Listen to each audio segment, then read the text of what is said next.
रामकृष्ण हरी. अध्याय 7वा. ज्ञान विज्ञान योग. मौली ज्ञानोबरायांनी या अध्यायामध्ये ज्ञान कशाला म्हणावं, विज्ञान कशाला म्हणावं आणि अज्ञान कशाला म्हणावं हे सांगितलेलं आहे.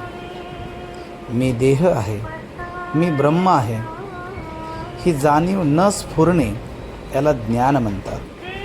म्हणजे परात्पर परमेश्वराच्या ठिकाणी एकरूप होणे, संसाराला असत्य मानून भगवंताशी ऐक्य करणे याला ज्ञान म्हणतात.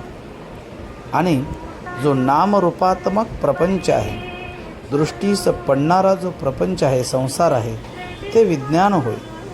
आणि जे जे दृष्टीला दिसते ते असत्य आहे तरीसुद्धा त्यास सत्य मानणे हे अज्ञान होय.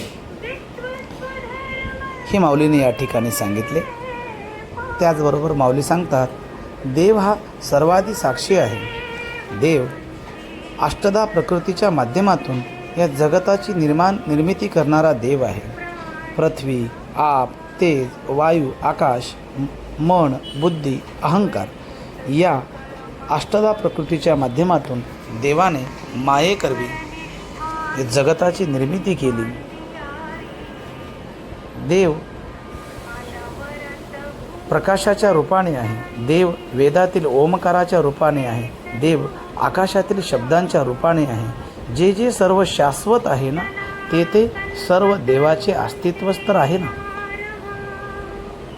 हे सांगत असताना माऊलीने मानवी स्वभावाचे वर्णनसुद्धा या अध्यायात केले.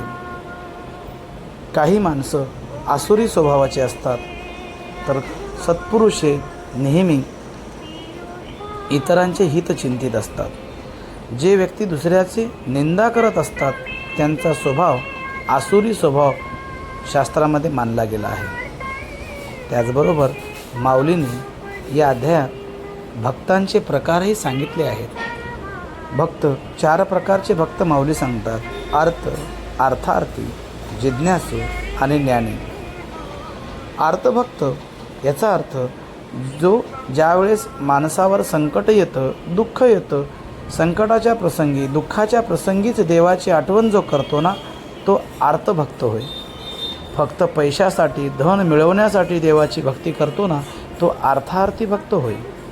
देव कसा आहे, त्याचं स्वरूप कसं आहे, देवाचं अस्तित्व जाणण्यासाठी जो भक्ती करतो ना, तो जिज्ञासू होय. आणि देवाच्या स्वरूपाशी एक होण्यासाठी, देवाशी ऐक्य साधण्यासाठी, जीवत्वाला शिवत्वाची भेट करून देण्यासाठी जो देवाची साधना करतो ना, भक्ती करतो ना, तो ज्ञानी भक्त होय. जे देवाची भक्ती करतात ते देवत्वालाच प्राप्त होतात. म्हणून भक्त व्हायचे असेल तर ज्ञानी व्हावं. कारण ज्ञानी भक्ताला देवाकडून काहीच हवं नसतं. तो नेहमी देवाच्या भक्तीमध्ये सदैव लीन असतो. तो निरपेक्ष, निष्काम, निस्वार्थ भावनेने देवाची भक्ती करतो. आणि तुम्हाला आम्हालासुद्धा भक्त व्हायचे असेल तर ज्ञानी व्हावं. ज्ञानी भक्तानेच देवाला प्राप्त करता येतं. हेच माऊली आजच्या अध्यायातून सांगतात.